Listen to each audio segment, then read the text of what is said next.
من الشيطان الرجيم بسم الله الرحمن الرحيم وبه نستعين وهو خير ناصر ومعين الحمد لله رب العالمين وصلى الله على سيدنا سيد الأنبياء والمرسلين وحبيب إله العالمين وشفيع المذنبين ورحمة للعالمين أبي الزهراء محمد وأهل بيته الطيبين الطاهرين المعصومين المظلومين المنتجبين المكرمين الميامين لا سيما على إمام زماننا هذا روحي وأرواح العالمين لتراب مقدمه الفداء.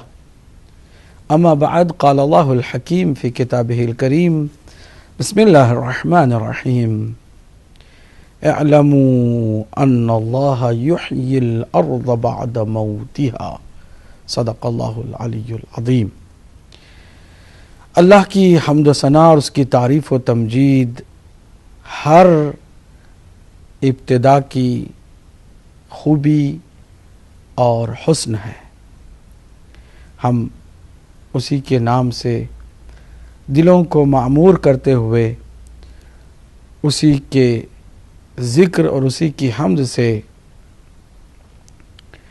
زبانوں کو معطر کرتے ہیں، بہترین ہستیوں پر درود و سلام بھیجتے ہوئے، وہ ہستیاں کہ جن کے صدقے میں کائنات خلق ہوئی۔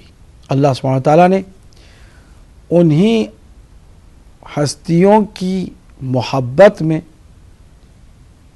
یہ سارا نظام چلایا، اور آج تک یہ نظام چل رہا ہے۔ تو کوئی ایسی ہستی ہے کہ جو مکمل انسان ہونے کے ناطے اللہ کی بندگی کا مکمل حق ادا کر رہی ہے۔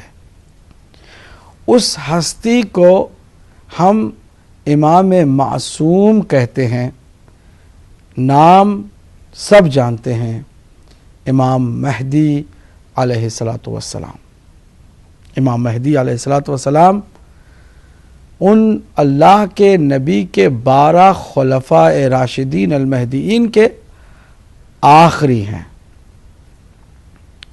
اللہ کے نبی نے امت مسلمہ کے سامنے، صحابہ کرام کے سامنے ان 12 جانشینوں کا تعارف بھرپور انداز میں کرایا کہ میرے بعد 12 خلفاء ہوں گے، سارے کے سارے قریش سے ہوں گے، سارے کے سارے بنی ہاشم سے ہوں گے۔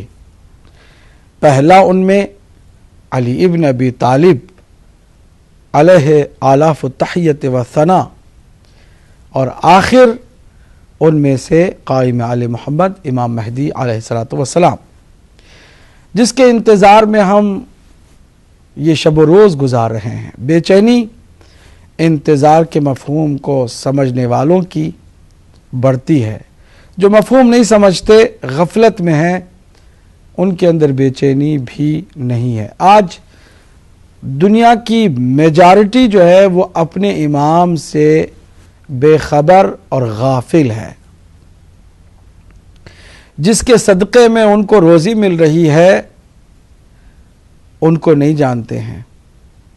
جو واسطہ فیض ہے بندوں اور پروردگار کے درمیان میں، اس واسطہ فیض کو روزی پانے والے یہ کروڑوں انسان نہیں جانتے ہیں۔ بہت کم ہیں وہ خوش نصیب کہ جن کو امام مہدی علیہ السلام کی معرفت حاصل ہے۔ امام مہدی علیہ السلام کی معرفت واجب ہے ہر عقل مند پر۔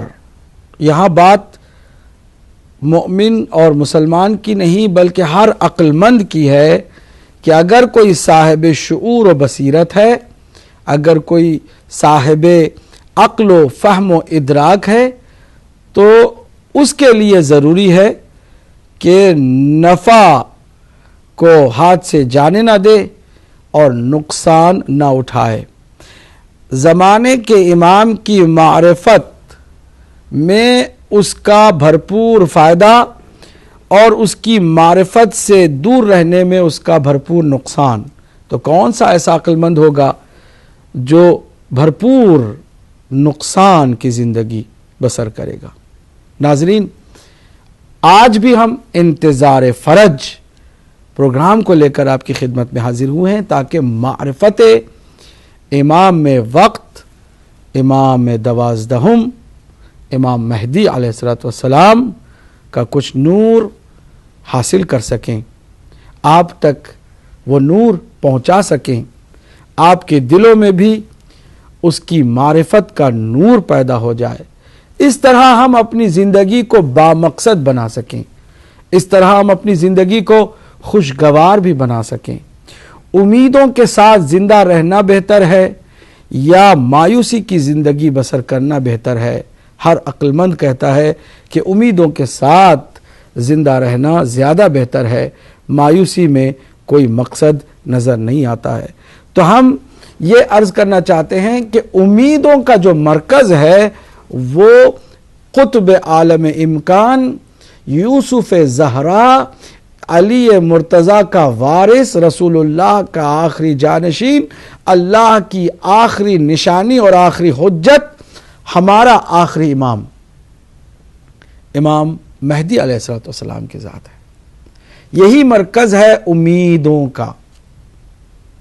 آج دنیا ظلم و ستم سے چیخ اٹھی ہے، چاروں طرف سے ناانصافیوں کی وجہ سے ہر انسان نالاں بھی ہے، شاکی بھی ہے، پریشان بھی ہے، اور کسی نہ کسی مسیحا، کسی نہ کسی درد کے درمان کرنے والے طبیب اور کسی نہ کسی عدل کو قائم کرنے والے حاکم اور قاضی کے انتظار میں ہے. وہی ذات کہ جو عدل و انصاف سے اس زمین کو بھرنے والی ہے، امام مہدی علیہ السلام کی ذات ہے. مختصر تعارف. بہت سارے لوگ ہم سے پوچھتے ہیں، بارہا پوچھتے ہیں کہ یہ جو اللہ کے نبی نے فرمایا الا ومن مات ولم يعرف امام زمانہ مات میتۃ جاہلیہ، آگاہ ہو جاؤ اگر کوئی تم میں سے مر جائے اور اپنے زمانے کے امام کی معرفت نہ رکھے، یعنی اپنے زمانے کے امام کی پہچان کے بغیر مر جائے تو ماتا میتتن جاہلیہ، کہ وہ مر گیا جاہلیت کی موت، یعنی اس کے ایمان کا اس کے ساتھ کوئی رشتہ قائم نہ رہا، وہ بالکل کفر و شرک و الحاد کی موت مرا. جاہلیت کی موت یعنی بالکل اس طرح کی موت ہے جس طرح کوئی نبی مکرم کی نبوت کے اقرار کے بغیر مر جاتا ہے. ناظرین، سوال یہ اٹھایا جاتا ہے کہ معرفت کس حد تک ضروری ہے تاکہ ہماری موت جاہلیت کی موت نہ ہو، ہماری موت شرک اور کفر اور گمراہی کی موت نہ ہو، ہماری موت ایمان پر ہو. کم سے کم معرفت کیا ہے؟ جواب یہ ہے کہ کم سے کم معرفت یہ ہے کہ انسان اس بات کا یقین کر لے کہ اللہ کی طرف سے کوئی اس کا نمائندہ روئے زمین پر ہے، زمین اللہ کی حجت سے خالی نہیں ہے تو کوئی اس کی حجت بھی ہے، اور اسی کے واسطے سے اللہ فیض اپنا پہنچا رہا ہے. وہ جو واسطہ فیض ہے، وہ جو کائنات کے وجود کا سبب ہے، وہ سبب متصل امام مہدی علیہ السلام کی ذات موجود ہے، تو جا کے یہ ساری رونقیں ہیں. کم سے کم یہ جانیں کہ امام مہدی 12ویں امام ہیں، اللہ کے نبی کے 12ویں جانشین ہیں. کم سے کم یہ جانیں کہ آپ کے والد ماجد امام معصوم 11ویں امام امام حسن عسکری علیہ السلام ہیں. کم سے کم یہ معلوم کرے کہ آپ کی والدہ ماجدہ کا نام جناب نرجس خاتون ہے. جناب نرجس خاتون سلام اللہ علیہا آپ کی مادر گرامی ہیں. کم سے کم اتنا معلوم ہو جانا چاہیے کہ وہ 12واں اللہ کا نمائندہ 15 شعبان المعظم سن 255 ہجری میں سامرا کے شہر کے اندر جو کہ عراق میں واقع ہے بروز جمعہ کی سحر کے وقت دنیا میں تشریف لا چکے ہیں. وہ امام مہدی علیہ السلام ہیں جن کے وجود مبارک سے اللہ سبحانہ وتعالیٰ نے اپنی نعمتوں برکتوں رحمتوں کو جاری رکھے ہوئے. اگر کوئی ایسا انسان کامل قطب عالم امکان واسطہ فیوز پروردگار نہ ہوتا تو کوئی اس کا مقصد نہیں کہ اللہ نافرمانوں کو رزق سے اپنی روزی سے اپنی حیات سے اپنی برکتوں اور نعمتوں سے نوازتا رہے. کوئی اور مقصد باقی نہیں رہ جاتا. ایک ہے جس کی وجہ سے یہ سب کچھ اللہ سبحانہ تعالیٰ نے باقی اور برقرار رکھے ہوئے ہیں. اب وہ جو ہے امام مہدی جس پر یقین ہے امت مسلمہ میں سب کو، فرق صرف کیا ہے کہ ہمارے جو بڑے بھائی ہیں وہ یہ کہتے ہیں کہ امام مہدی پیدا ہوں گے اہل بیت ہی کے گھرانے سے صحیح، کیونکہ اس کا کوئی انکار نہیں کر سکتا. احادیث میں اہل سنت کی کتب صحیحہ کے اندر اہل بیت سے امام مہدی کا وجود بتایا گیا ہے، اس میں کسی کو شک نہیں ہے.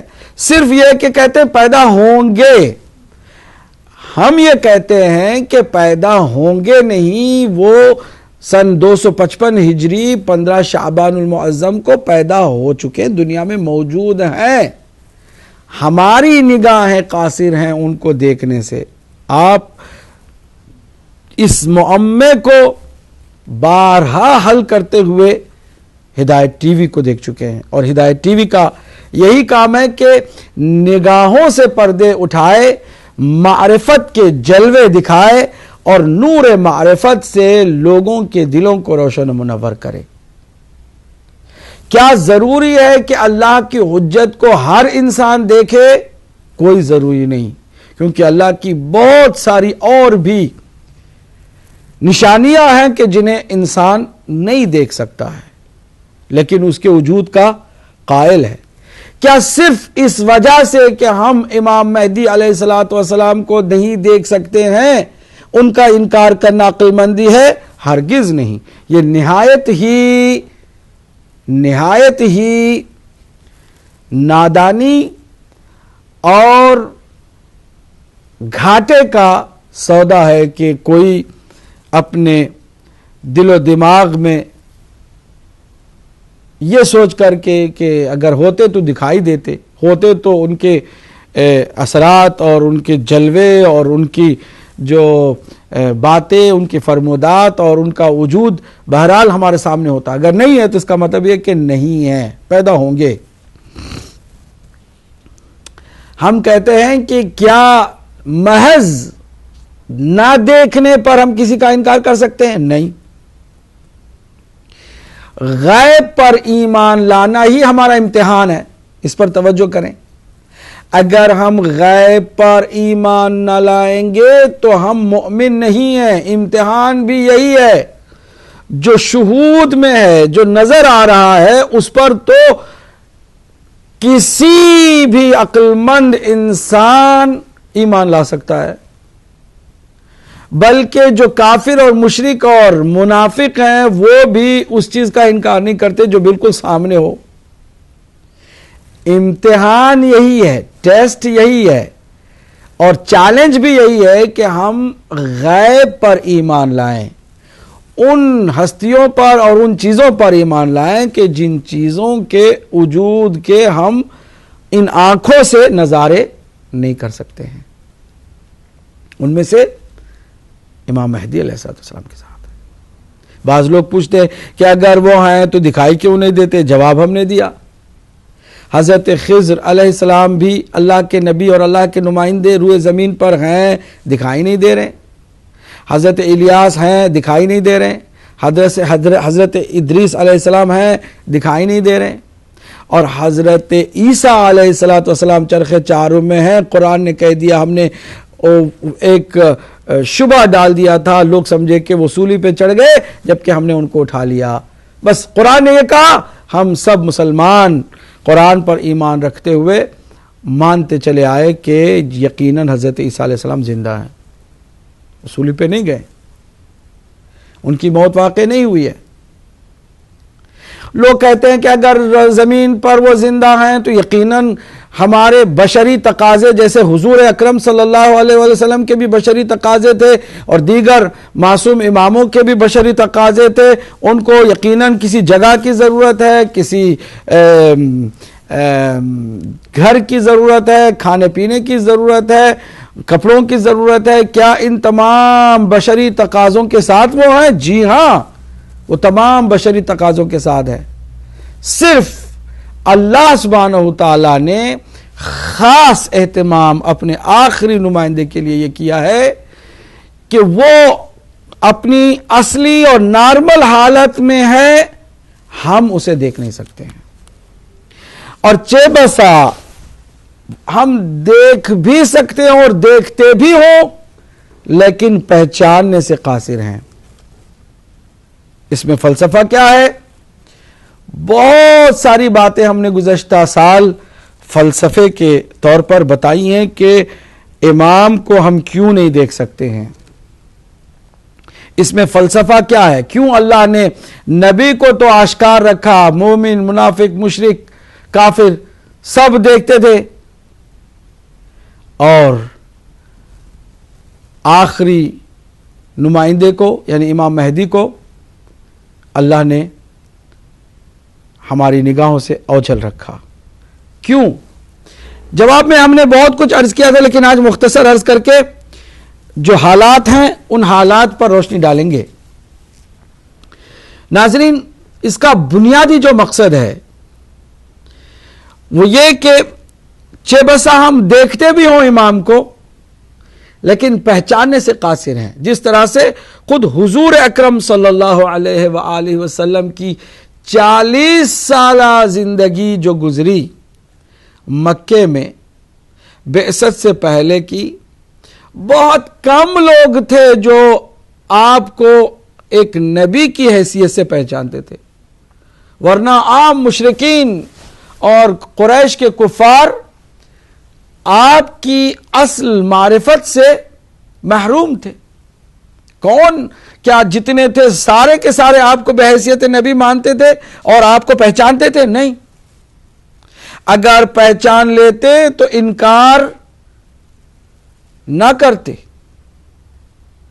پہچانا نہیں ہے، درمیان میں ہے لیکن پہچانا نہیں۔ کائنات جس کے صدقے میں پیدا ہوئی، وہ انسان کے جو نور مجسم ہے اور اللہ کی پہلی مخلوق ہے، وہ انسان کے جو تمام انبیاء کے کارناموں پر گواہ، شاہد اور تمام انبیاء سے افضل سید و سالار اور امام الانبیاء، لیکن دنیا نہیں پہچانتی ہے۔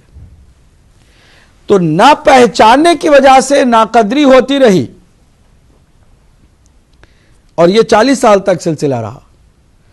چند لوگ تھے معرفت والے، بہت کم، کہ جو رسالت مآب صلی اللہ علیہ وآلہ وسلم کی معرفت رکھتے تھے۔ حضور نے اعلان کر دیا، کھل کے سامنے آ گئے، سب کو بتا دیا کہ میں کون ہوں، انی رسول اللہ الیکم، میں اللہ کی جانب سے رسول ہوں، اس کا تمہاری طرف آیا ہوں۔ اس کے باوجود لوگوں نے آپ کو نہیں مانا، انکار کیا، لوگوں نے معجزات طلب کیے، آپ نے معجزات دکھائے، کچھ جن کے دل سالم تھے، جن کے نسل میں کوئی گڑبڑ نہیں تھی، جو طیب النفس تھے، طیب الولادہ تھے، انہوں نے فوراً لبیک کہا، مان لیا۔ آہستہ آہستہ ماننے والوں کی تعداد بڑھتی گئی، لیکن معجزات کے دیکھنے کے باوجود انکار کرنے والوں کی بھی فہرست کم نہیں ہے۔ تو ان تمام باتوں کو آج ہم اس لیے عرض کر رہے ہیں کہ امام مہدی علیہ السلام کی معرفت رکھنے والے، آپ کو صحیح معنوں میں پہچاننے والے یقیناً آج بھی اس دور میں موجود ہیں اور آپ کو پہچاننے والے ہیں، لیکن میجارٹی آپ کو نہیں پہچانتی ہے۔ اس کا مطلب یہ نہیں کہ امام مہدی موجود ہی نہیں ہے، جیسے حضور موجود تھے لوگ نہیں پہچانتے تھے، اس کا مطلب یہ نہیں کہ موجود نہیں تھے، موجود تھے۔ اس کا مطلب یہ بھی نہیں ہے کہ وہی نازل نہیں ہوئی ہے تو حضور جو ہے وہ رسول اور نبی کی حیثیت سے نہیں تھے۔ یہ بھی بہت سارے لوگوں کے، آج تک بہت سارے لوگوں کا ایمان ہے، اور انفارچونیٹلی وہ بھی اسی نبی مکرم صلی اللہ علیہ وآلہ وسلم کی امت کا حصہ اپنے آپ کو گردانتے ہیں۔ وہ بھی کہتے ہیں ہم بھی اسی رسول کی امت ہیں، اور یہ کہتے ہیں کہ حضور تو 40 سال تک نعوذ باللہ من ذالک خود نہیں جانتے تھے کہ وہ کیا تھے۔ یہ نہیں جانتے ہیں، لیکن یہ عقیدہ بنا بیٹھے ہیں کہ نبی مکرم بھی نہیں جانتے تھے کہ وہ کیا تھے، نعوذ باللہ من ذالک۔ وہ نبی کے جو فرما رہا ہے کنت نبیا وآدم بین الماء والتین، میں اس وقت بھی نبی تھا جب آدم ابھی آب و گل کے درمیان تھے، ابھی ان کی خلقت ہو رہی تھی، ابھی وہ بن رہے تھے، ابھی ان کا وجود تیار ہو رہا تھا، اس کو اللہ سبحانہ تعالیٰ ابھی خلق فرما رہا تھا، اس وقت بھی میں نبی تھا۔ اور کتنی بڑی نادانی ہے کہ اسی کا کلمہ پڑھنے والے آج بھی بہت سارے ایسے مل جائیں گے آپ کو کہ جو کہتے ہیں کہ نہیں، نبی مکرم بھی 40 سال تک خود نہیں جانتے تھے کہ وہ کیا تھے، یعنی اس کے 40 سال کے بعد انہوں نے نبوت کا اعلان جو کیا، اسی وقت سے جب وحی کا سلسلہ شروع ہوا وہ نبی رہے، اس سے پہلے وہ نبی نہیں تھے، نعوذ باللہ من ذالک۔ تو انکار کرنے والے موجود ہیں، انکار کرنے والوں کے انکار سے بھی کوئی حقیقت نہ بدلتی ہے، نہ اس حقیقت کا کوئی انکار صرف اس وجہ سے کر سکتا ہے کہ نظر نہیں آ رہے یا معرفت انہیں حاصل نہیں ہے۔ فلسفہ کیا ہے؟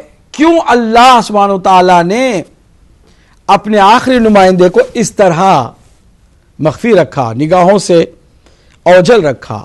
جواب میں ہم نے عرض کیا تھا کئی فلسفے اس کے ہیں۔ ایک بنیادی فلسفہ یہ کہ آخری ہے، یہ اس کے بعد کوئی اور اللہ کا نمائندہ نہیں ہے، اور آخری ہے اللہ کا ذخیرہ، اور اس ذخیرے کو ایک خاص وقت پر آ کر کے عدل و انصاف کی حکومت قائم بھی کرنی ہے۔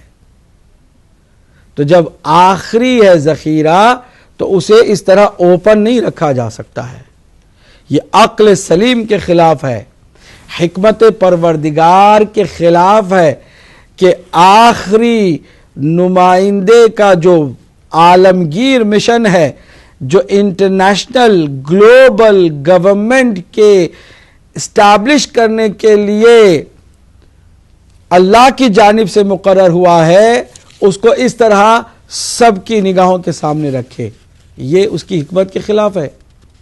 اس کا یہ آخری ہے ذخیرہ، اس کو اللہ نے بچا کے رکھا، اس کو اللہ لوگوں کی نگاہوں سے سنبھال کے رکھا، مخفی رکھا، البتہ 100% بھی لوگوں سے اس کے تعلق کو نہیں توڑا، بلکہ اس کے لیے سخت شرطیں رکھ دی کہ جو ان شرطوں کے مطابق چاہے گا کہ اپنے وقت کے امام سے رابطہ برقرار کرے تو وہ کر سکے، یعنی 100% بھی راستے بند نہیں کیے اللہ سبحانہ تعالیٰ نے۔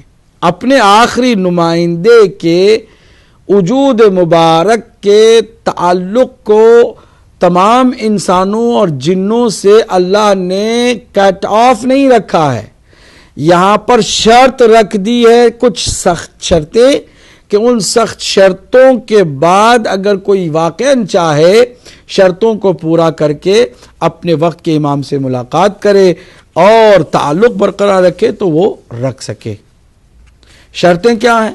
بنیادی طور پر ایمان اس کے وجود پر رکھنا کہ کوئی بھی زمانہ ایسا نہیں گزرا کہ جس زمانے میں اللہ کی حجت سے زمین خالی ہو، تو اس دور میں کیسے ممکن ہے کہ اللہ کی حجت کے بغیر یہ زمین آباد ہو چکی ہو؟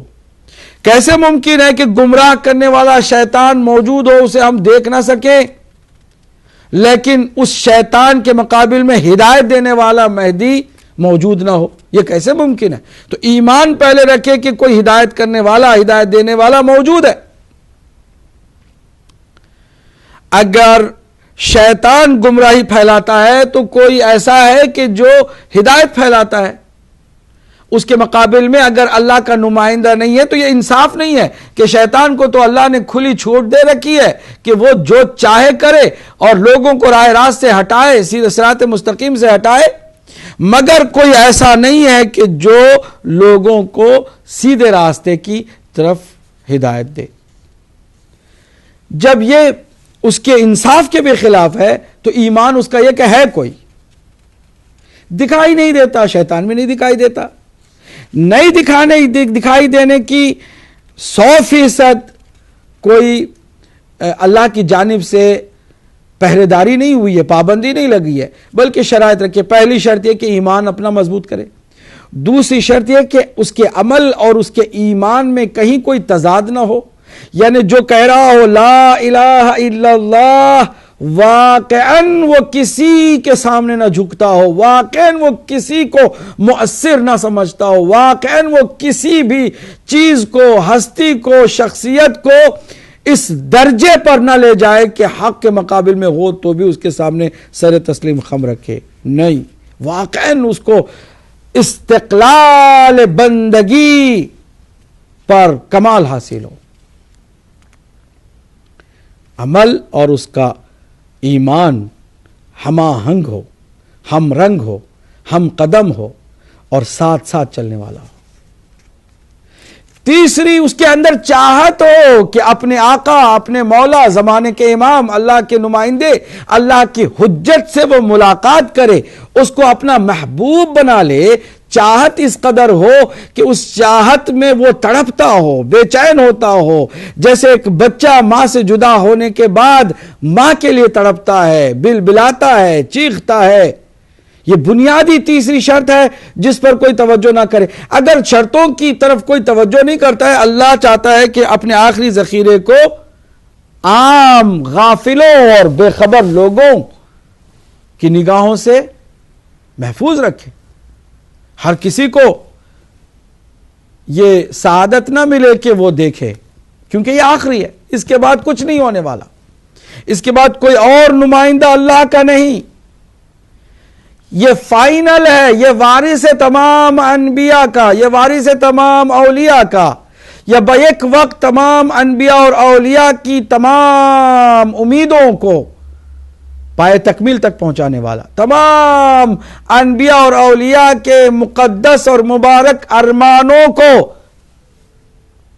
جامع پہنانے والا۔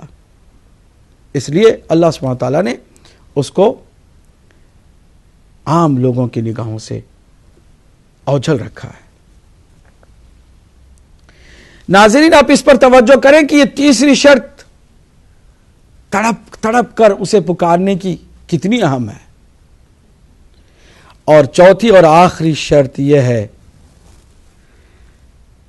کہ جن آنکھوں سے وہ دیکھنا چاہتا ہے ان آنکھوں کو بھی اتنا پاک کر رکھے، اتنا پاک رکھے کہ سوائے حسین پاکیزہ طیب نظاروں کے کوئی منظر ان آنکھوں سے وہ نہ دیکھے۔ آپ ان 4 شرطوں پر عمل کریں۔ زبانی طور پر تو ہر کوئی کہتا ہے، سنتا ہے، اور کتنا فاصلہ ہے کہنے میں اور کرنے میں، کتنا بڑا گیپ ہے بولنے میں اور عمل کرنے میں۔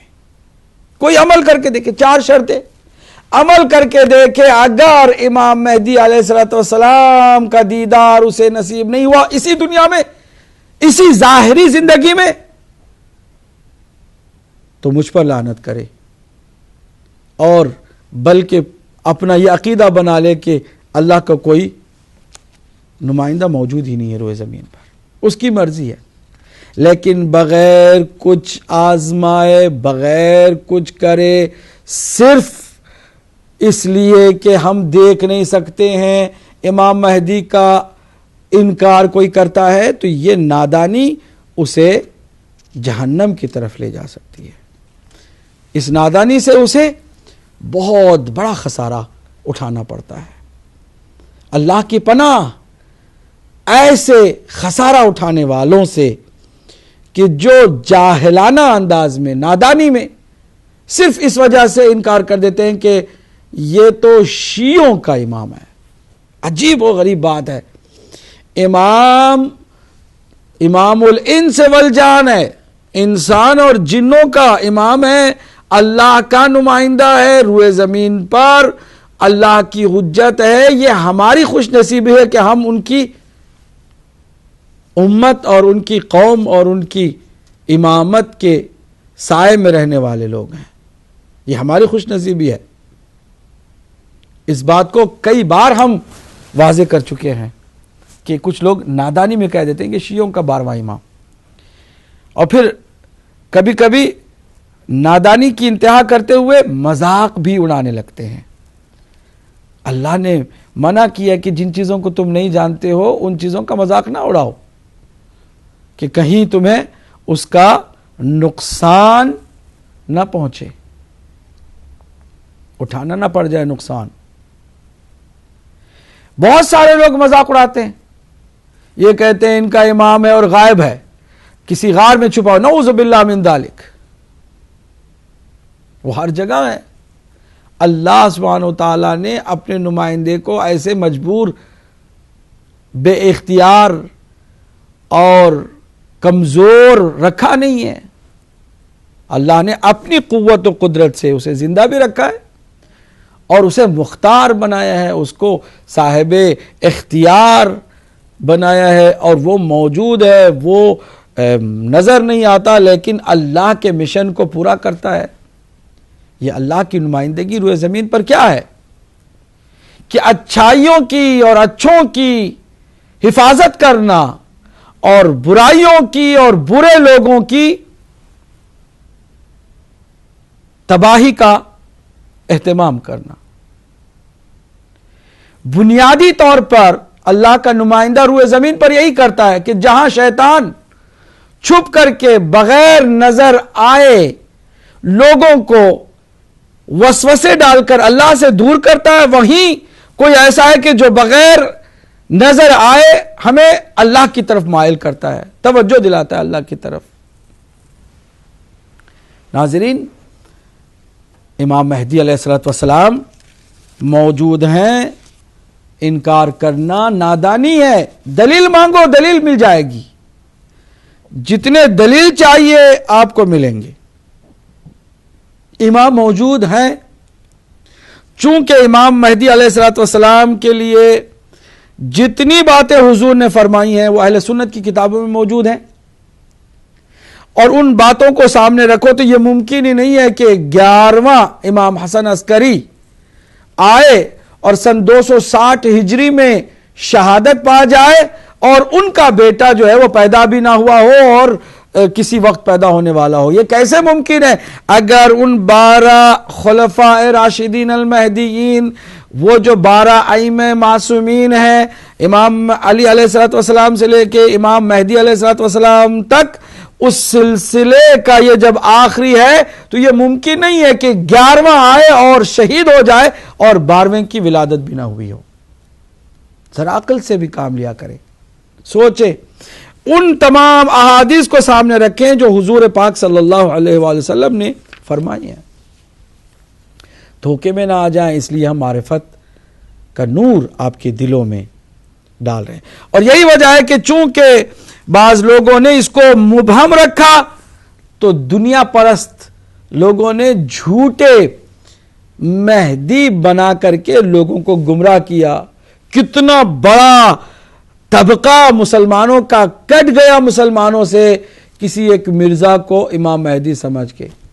کیوں؟ اس لیے کہ ہر کوئی امام مہدی بن سکتا ہے ایسی گنجائش رکھی گئی۔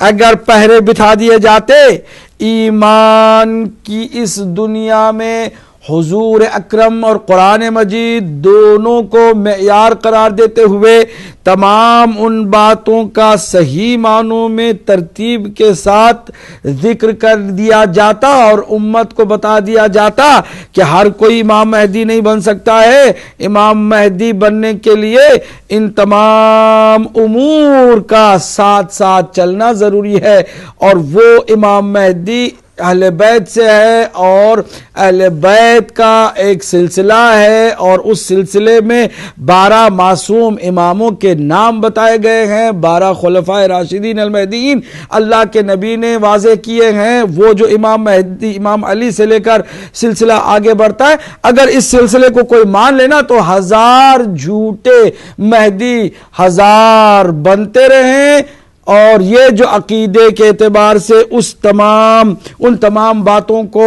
صحیح معنوں میں آرگنائز طریقے سے مرتب انداز میں منسجم اور منظم سلسلے کو مانتے آئے ہیں، وہ ہرگز جھوٹے مہدی کو ماننے کے لیے تیار نہیں ہوں گے، کیونکہ ایک جو اصلی حقیقی مہدی ہے اس کی معرفت انہیں حاصل ہے، ہر کسی کو حاصل نہیں ہے، اس لیے وہ گمراہ ہو جاتے ہیں۔ صرف اتنا سن رکھا ہے کہ آخری زمانے میں امام مہدی کوئی ہے، وہ دنیا میں آئیں گے اور آ کر کے لوگوں کی ہدایت کریں گے۔ ہر کسی نے دعویٰ کیا تو یہ سمجھے شاید یہی ہے، دعویٰ کر رہا ہے، باتیں کر رہا ہے، چکنی چبڑی باتیں کر رہا ہے، شیرین گفتگو سے، شیرین بیانی سے لوگوں کے دل جیت کر کہہ رہا ہے کہ میں تمہارا امام مہدی ہوں، لوگ اس کے پیچھے چل رہے ہیں کیونکہ بس اتنا ہی ان کو معلوم ہے کہ امام مہدی ہیں۔ سوال یہ پیدا ہوتا ہے کہ آج ہماری مسجدوں میں، ہمارے مدرسوں میں، ہمارے تمام مراکز میں، جو چاہے وہ کسی بھی مکتب فکری کے ہوں، کیا واقعاً امام مہدی علیہ السلام کی معرفت کا حق ادا کیا جا رہا ہے؟ کیا صحیح معنوں میں امام مہدی علیہ السلام کی معرفت کے بارے میں جو کتابوں کے اندر باتیں آئی ہیں اس کو صحیح مرتب انداز میں لوگوں تک پہنچایا جا رہا ہے؟ نہیں نہیں نہیں، اور اسی نہیں نے بیڑا غرق کیا ہوا ہے، اسی معرفت کے نہ ہونے، لوگوں تک نہ پہنچانے کا نتیجہ یہ ہے کہ ہر کوئی ہر زمانے کے اندر جھوٹا دعویٰ کرنے والا امام مہدی بن کر آ گیا ہے، اور اسی امت کے چند نادانوں کو اپنے ساتھ لے کر انہیں گمراہ کر کے امت کو تقسیم کر کے امت کو کمزور بناتا چلا جا رہا ہے۔ اور یہ اب تک نہ جانے کتنے مہدی جھوٹے آئے اور چلے گئے، اور یہ سلسلہ تھم نہیں رہا ہے، رک نہیں رہا ہے، کیونکہ عام لوگوں کو بتایا ہی نہیں گیا۔ اگر عام لوگوں کو کرائٹیریا بتایا جاتا، معیار بتایا جاتا، معرفت صحیح معنوں میں دی جاتی کہ دیکھو امام مہدی کی یہ معرفت ہے، امام مہدی کا باپ یہ ہے، امام مہدی کی ماں یہ ہے، امام مہدی کا نسب یہ ہے، امام مہدی کا حسب یہ ہے، امام مہدی کا کام یہ ہے، امام مہدی سے پہلے امام کے ظہور سے پہلے کیا ہونے والا ہے، امام کے ظہور سے پہلے کیا ہونے والا ہے، امام کے ظہور کے بعد کیا ہونے والا ہے، امام کا مقصد کیا ہے، امام کے اس مقصد میں امام کس طرح دنیا کو عدل و انصاف سے بھرنے والے ہیں، وہ ساری باتیں موجود ہیں، نہیں بتائی جاتی بدقسمتی سے۔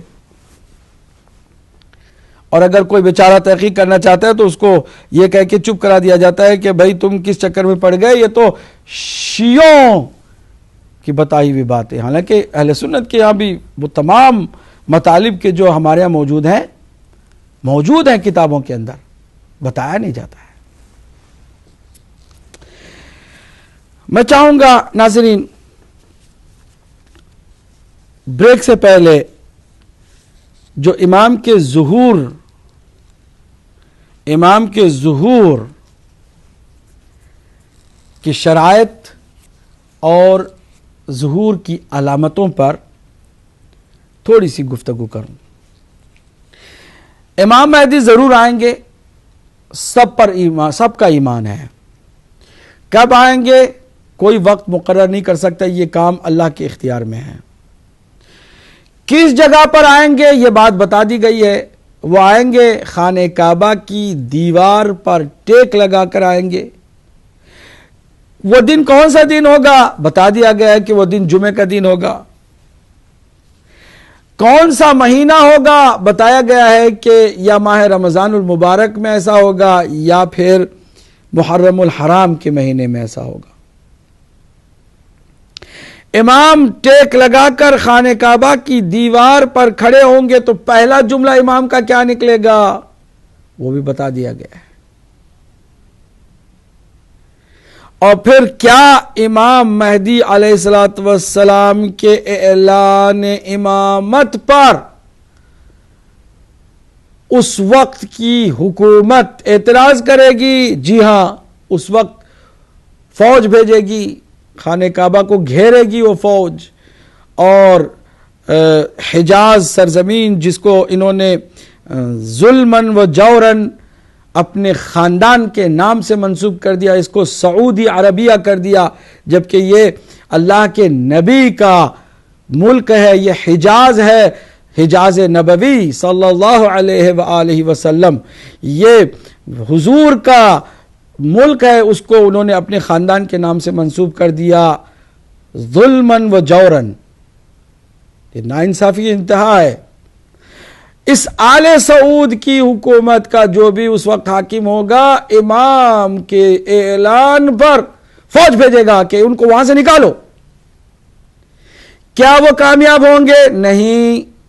تمام احادیث کے اندر یہ بات ملتی ہے کہ پہلے مرحلے میں جو مقابلہ ہوگا اسی حکومت کے فوج کے ساتھ ہوگا۔ امام اشارہ کریں گے، کسی کی جرأت نہیں ہوگی کہ امام کے بدن اقدس پر اپنی انگلی تک پہنچا سکے۔ امام کہیں گے خاموش، رک جاؤ، اور میں اللہ کا نمائندہ ہوں، اللہ کی حجت ہوں، اور بقیت اللہ ہوں اس کی زمین پر، اور میں آیا ہوں عدل و انصاف کو بھرنے کے لیے اس زمین میں، اور ظلم و ستم کو ختم کرنے کے لیے۔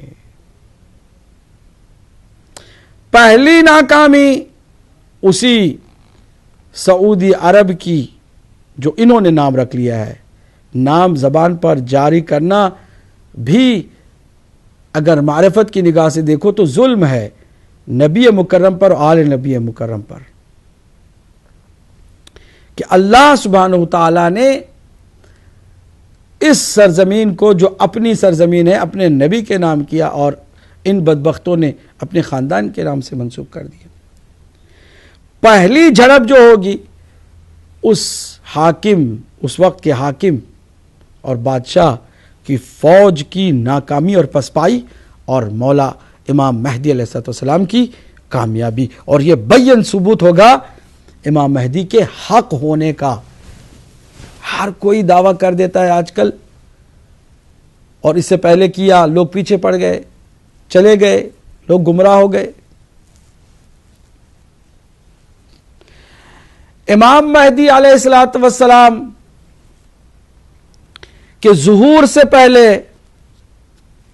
علامتیں بہت ساری ظاہر ہوں گی، لیکن 5 ایسی علامتیں ہیں جو واضح ہیں، بارز ہیں، روشن ہیں، اور اس قدر کلیئر اور ٹرانسپیرنٹ ہیں کہ اگر ہم اس کو لکھ کر کے گھر میں تختی بنا کر لگا لیں اور دیکھیں کہ ان میں سے کون سی علامت واضح طور پر پوری ہو چکی ہے، ٹک کرتے جائیں، تو یقیناً ہم صحیح معنوں میں امام مہدی کے لشکر میں شامل ہونے کے قابل ہوں گے۔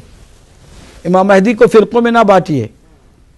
امام مہدی فرقوں کے سلسلے کو ہٹانے، عدل و انصاف کی حکومت قائم کرنے اور صرف حق کو حاکم بنانے کے لیے تشریف لانے والے ہیں۔ لیتے ہیں بریک، اور اس کے بعد انشاءاللہ المستعان ہم آپ کی خدمت میں حاضر ہوں گے، اور آپ کے سوال ہوں گے، اور انشاءاللہ المستعان ہمارے جواب ہوں گے۔ بسم اللہ الرحمن الرحیم۔ ناظرین محترم، ایک بار پھر ہم آپ کا استقبال کرتے ہیں ہمارے پروگرام انتظار فرج میں۔ بریک سے پہلے آپ نے امام مہدی علیہ السلام کی معرفت کی کچھ جھلکیاں سنی، اور ہم نے کوشش کی کہ ایک حقیقت کو آسان زبان میں سادہ انداز اختیار کرتے ہوئے واضح کریں کہ نادانی اور جہالت سے انکار کر دینا نقصان دہ ہے۔ انسان کو عقل مندی سے کام لینا چاہیے، اور اگر دلیل نہیں جانتا ہے یا نہیں مانتا ہے تو پوچھنا چاہیے، اس کو دلیل حاصل کرنا چاہیے، دلیل ہو تو پھر عقل مندی یہی ہے کہ اسے مان لینا چاہیے۔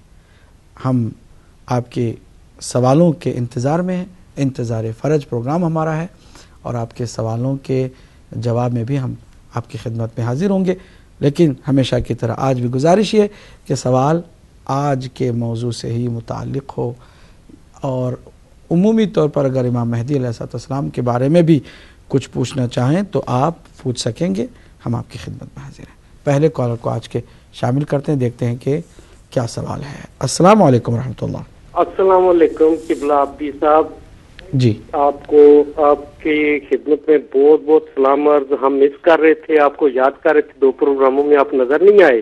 جی جی، میں یونان سے سید حامد حسین شارف کر رہا ہوں۔ ماشاء اللہ ماشاء اللہ، فرمائیے۔ اور وجاد بھی آپ کو سلام دے رہا ہے، کہتا ہے آج مولانا صاحب کو سلام دے دیں۔ وعلیکم السلام، ماشاء اللہ۔ قبلہ جی جی فرمائیے۔ جی قبلہ، امامت سے متعلق ہی سوال ہے جو ہمارے 12ویں امام کے لیے وہ وہاں تک جاتا ہے، تو اس لیے یہ پہلا سوال یہ ہے قبلہ کہ جس نے خاتم النبیین کو غسل اور کفن دیا، اس سے اور اس کی اولاد جو پیچھے آنے والے امام ہیں ان سے بہتر امام کون ہو سکتا ہے؟ دوسرا سوال یہ ہے کہ نبی پاک صلی اللہ علیہ وآلہ وسلم کے علاوہ جو مسجد نبی سے حالت جنب میں گزر سکتا ہے اس سے بڑا ولی اور کون ہو سکتا ہے؟ اور تیسرا سوال یہ ہے قبلہ کہ جو خاندان نبوت کا پاسبان ہو اور ان کی حفاظت پر مامور ہو اور ذمہ داری بھی نبھائے، اس سے افضل اور کون وسیع اور خلیفہ ہوگا؟ وضاحت آپ کر دیں، انشاءاللہ بہتر سوال ہے اور بہتر جواب ملنے کی توقع ہے انشاءاللہ۔ جزاکم اللہ خیر۔ سید حامد حسین شاہ صاحب یونان سے آپ نے خوبصورت سوال، اور انہی سوالوں میں یقیناً اہل خیرت کے لیے جواب بھی تھے۔ اگلے کال کو شامل کرتے ہیں۔ السلام علیکم ورحمۃ اللہ۔ وعلیکم السلام یا سیدی، کیسے ہیں؟ الحمدللہ جناب سید علی جان شاہ صاحب لوٹن سے، فرمائیے۔ لوٹن صاحب جی جی فرمائیے۔ محترم، میں کیا یہ درست نہیں ہے کہ اللہ کی سنت تبدیل نہیں ہوتی؟ بے شک۔ تو جب آدم علیہ السلام ہادی تھے، جب ان سے کہا گیا کہ آپ زمین پر اترے تو شیطان کو بھی ایک ساتھ ہی حکم دیا گیا، تو ہادی اور گمراہ کرنے والا دونوں ایک ساتھ آئے۔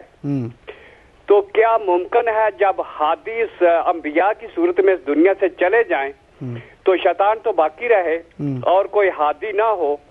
تو پھر یہ قرآن پاک کی آیت جو ہے کہ آپ تو صرف ڈرانے والے ہیں، ہر قوم کے لیے ایک ہادی ہوتا ہے، تو کیا یہ لوگ اللہ کو کیا جواب دیں گے جب اس نے پوچھا کہ تمہارے لیے ہادی تھا تو آپ نے مانا کیوں نہیں؟ تو دوسرا یہ جو مذاق کرتے ہیں کہ حضرت ابراہیم علیہ السلام کے بارے میں کوئی مذاق نہیں کرتا کہ سرکار پیدا ہی غار میں ہوئے اور 13 سال تک اسی غار میں پروان چڑھے، تو یہ ان کے بارے میں کوئی مذاق نہیں کرتا، تو کیا آل رسول ہی ان کو ملے ہیں مذاق کرنے کے لیے؟ تو دوسرا میرا سوال، ایک اور سوال یہ ہے کہ جیسے آل محمد کے فضائل کو کنفیوژن میں ڈالنے کے لیے حدیثوں کی فیکٹریاں قائم کی گئی، ایسے ہی امام مہدی علیہ السلام کی پیدائش کا انکار کر کے جھوٹے مہدیوں کو پیدا ہونے کا ایک سلسلہ نہیں دے دیا گیا؟ تو کیا وہ لوگ جب زاروں کے حساب سے جو گمراہ ہوئے وہ انہی کے کھاتے میں نہیں جاتے؟ شکریہ جی۔ سبحان اللہ، ساری خوبصورت باتیں ناظرین آپ نے بھی سنی، اور یقیناً ہماری گفتگو کا یہ لب لباب بھی تھا، اور ان تمام سوالوں کے اندر بھی ہر اہل خرد اور سمجھ کے لیے ایک پیغام بھی تھا۔ اگلے کال کو شامل کرتے ہیں۔ السلام علیکم ورحمۃ اللہ۔ جی وعلیکم السلام عابدی صاحب، میں شیخ حنیف بول رہا ہوں پیٹر برو سے۔ شیر غنی؟ شیخ حنیف جی، شیخ حنیف۔ شیخ حنیف صاحب فرمائیے جناب۔ جی سرکار، آپ نے پہلے یہ جو حدیث نبوی پڑھی ہے کہ من ماتا یعرف امام زمانہ ہی، تو یہ امام کے زمان کے لیے، امام زمانہ کے لیے پاک رسول نے ارشاد فرمایا تھا کہ ہر امام کے زمانے کے امام کے لیے معرفت کا ہونا ضروری ہے. تو کیا رسول پاک کے فوراً بعد جو ہمارے امام مولا کائنات تھے ان پر مطلب ان کے لیے بھی یہ حدیث تھی نا؟ تو پاک رسول کے فوراً بعد جو اصحاب جنہوں نے مولا کائنات کو نہیں پہچانا یا ان کی قدر و قیمت نہیں کی، کیا ان پہ یہ حدیث امپلیمنٹ نہیں کرتی تھی یا انہوں نے جان بوجھ کے ایسا کیا تھا؟ اگر جان بوجھ کے ایسا کیا تھا تو کیا ان کا اسلام کے ساتھ کوئی تعلق باقی رہ گیا ہے یا نہیں؟ ٹھیک ہے، اس پہ تھوڑی سی وضاحت کر رہے ہیں. ٹھیک، بہت عمدہ سوال ہے شیخ حنیف صاحب پیٹر برو سے. آپ نے بہت عمدہ سوال کیا، انشاءاللہ آپ کے سوال کا بھی جواب دیا جائے گا. اگلے کال کو شامل کرتے ہیں. السلام علیکم ورحمۃ اللہ. السلام علیکم مولانا صاحب، کیسے ہیں؟ الحمدللہ میرے بھائی، اللہ آپ کو سلامت رکھے. فرمائے آپ کا نام اور آپ کا سوال. میرا نام مولانا علی حیدر ہے، لندن سے بات کر رہا ہوں. علی حیدر صاحب لندن سے، فرمائیے. جی مولانا صاحب، میرا سوال یہ ہے کہ کافی لوگ ہیں نا جو کوشچن کرتے ہیں، ہمارا تو اتنا علم نہیں ہے زیادہ نا، تو یہ ماشاءاللہ ہمارا ڈائٹ ٹی وی ہے، یہاں سے ہر طرح کا جواب بھی ملتا ہے لوگوں کو. ہم لوگ کہتے ہیں ایک مسلمانوں کے لیے تو بہت سوال جواب ہوتے رہتے ہیں، کبھی صحابہ پہ کبھی کس پہ. تھوڑا سا اگر مولانا صاحب ان چیزوں پہ تھوڑا سا علم عنایت فرمائے لوگوں میں تو اس میں بھی مہربانی ہوگی. کس سلسلے میں؟ اور اضافہ کرے. نہیں کس سوال یہ ہے میرا کہ ہم مسلمانوں کے بارے میں یہ ہے، لوگ کہتے ہیں کہ آپ گوشت کھاتے ہیں جانور کا نا، پہلے اسے آپ ذبح کرتے ہیں پھر اس کو آپ کھاتے ہیں. خصوصاً ہمارے جو ہندو بھائی ہیں سکھ بھائی ہیں وہ اس بارے میں ہمارے سے کوشچن کرتے ہیں. تو جو ہمارے پیغمبر ہیں آپ لوگ کہتے ہیں، وہ کہتے ہیں کہ آپ کہتے ہیں پیغمبر ہیں جو وہ دین جو ہے اسلام سب سے اچھا اسلام جو ہے وہ لے کے آئے ہیں مسلمانوں پوری دنیا کے لیے، پوری کائنات کے لیے. لیکن ایک طرف آپ جانور کو ذبح کرتے ہیں پھر اس کو آپ کھاتے ہیں، تو اس کا کوئی آپ دلیل دیں، اس بارے میں کچھ بتائیں. ٹھیک انشاءاللہ. بہت عمدہ سوال ہے. اگلے کالر کو شامل کرتے ہیں. جی السلام علیکم ورحمۃ اللہ. میرے بھائی السلام علیکم ورحمۃ اللہ.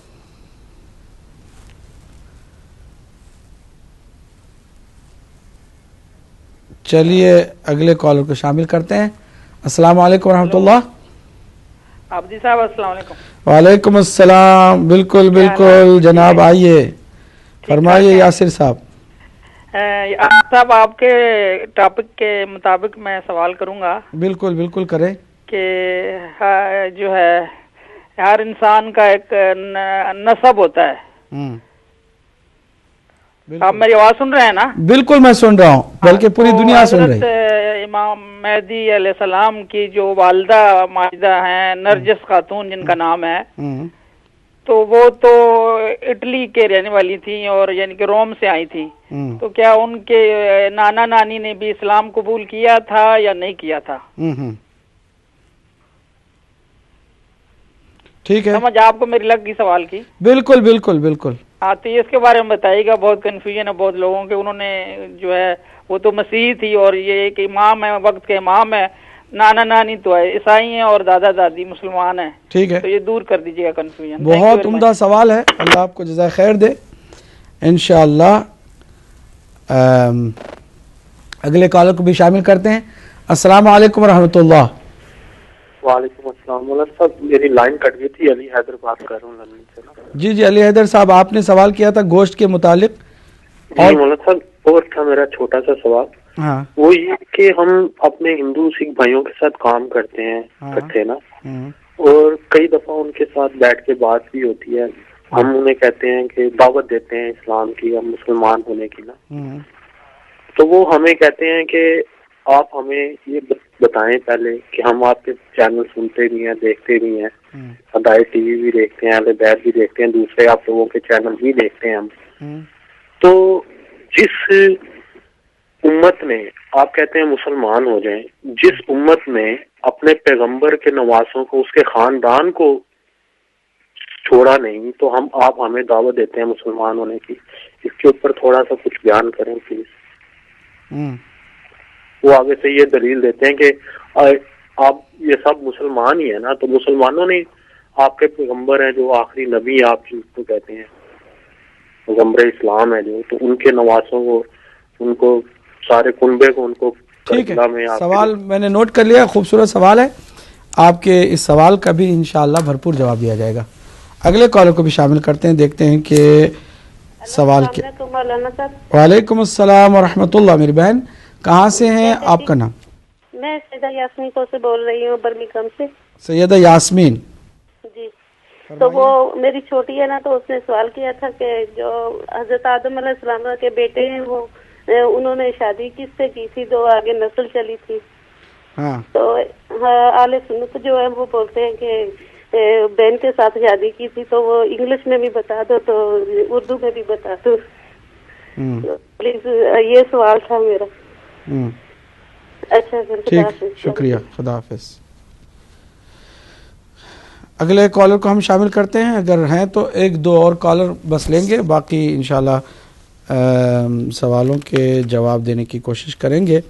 مزید 2 سوالوں کی گنجائش رہ گئی ہے، کوئی بات نہیں. سید حامد حسین شاہ صاحب یونان سے خوبصورت سوالات اٹھائے ہیں، اور یہ سوالات نہیں ہیں بلکہ ضمیر کے بیدار کرنے کے اور ذہن و دماغ کو جھنجھوڑنے کے بہترین پیغام ہے. پہلا سوال یہ کہ کیا خاتم النبیین صلی اللہ علیہ وآلہ وسلم کو غسل و کفن دینے والا شخص جو مولا کائنات علی ابن ابی طالب علیہ السلام ہے، اور نہج البلاغہ میں مولا نے اس بات پر فخر کیا کہ میں ہی وہ ہوں کہ جس نے انہی ہاتھوں سے نبی مکرم کی آخری لمحات میں ان کی آنکھوں کو انہی انگلیوں سے بند کیا، کہ آخری چہرہ جو نبی مکرم نے دیکھا وہ میرا چہرہ تھا، میرے زانوں پر سر تھا، میں نے غسل دیا، میں نے کفن پہنایا، میں نے حضور کو نماز حضور کی نماز جنازہ پڑھائی، اور میں نے قبر میں حضور کو اتارا. تو کیا ایسے شخص سے بھی کوئی بہتر ہو سکتا ہے؟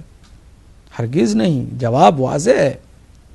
لوگ بنانے والے بنا لیں، بنانے میں کسی کو کوئی کیا کہہ سکتا ہے. لوگوں نے، بہت سارے لوگوں نے ہر زمانے میں کسی نہ کسی کو اپنی طرف سے لیڈر بنایا ہے.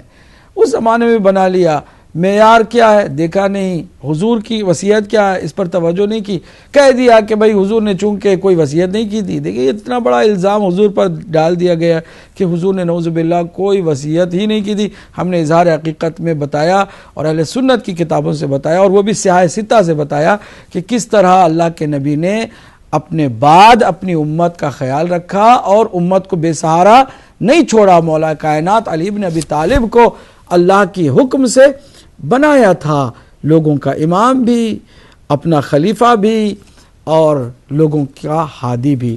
لیکن بہرحال دنیا اپنے حساب و کتاب کے ساتھ چلتی ہے، اور لوگوں نے بہرحال وصیت کو نظر انداز کیا، بلکہ انکار کر دیا کہ کوئی وصیت تھی نہیں، اور سقیفہ نام کی ایک جگہ پر گئے اور انہوں نے جو کچھ کیا وہ آپ کے سامنے واضح ہے. اور لوگوں نے، عام لوگ تو ہمیشہ بے قصور ہوتے ہیں، آج بھی عام لوگوں کا کوئی قصور نہیں ہے. اگر کوئی لیڈر کہیں کسی بند کمرے میں بند جاتا ہے اور لوگوں پر تھوپ دیا جاتا ہے تو لوگ بیچارے زیادہ سے زیادہ اگر کوئی ظلم دیکھتے ہیں تو تھوڑا بہت دل سے نفرت کرتے ہیں، ورنہ عام طور سے اگر ظاہری طور پر سارا معاملہ ٹھیک ہو تو پھر مان کر چلتے ہیں. اور چنانچہ کچھ ایسے ہی مان کر اکثریت نے جو ہے وہ سلسلے کو آگے بڑھا دیا.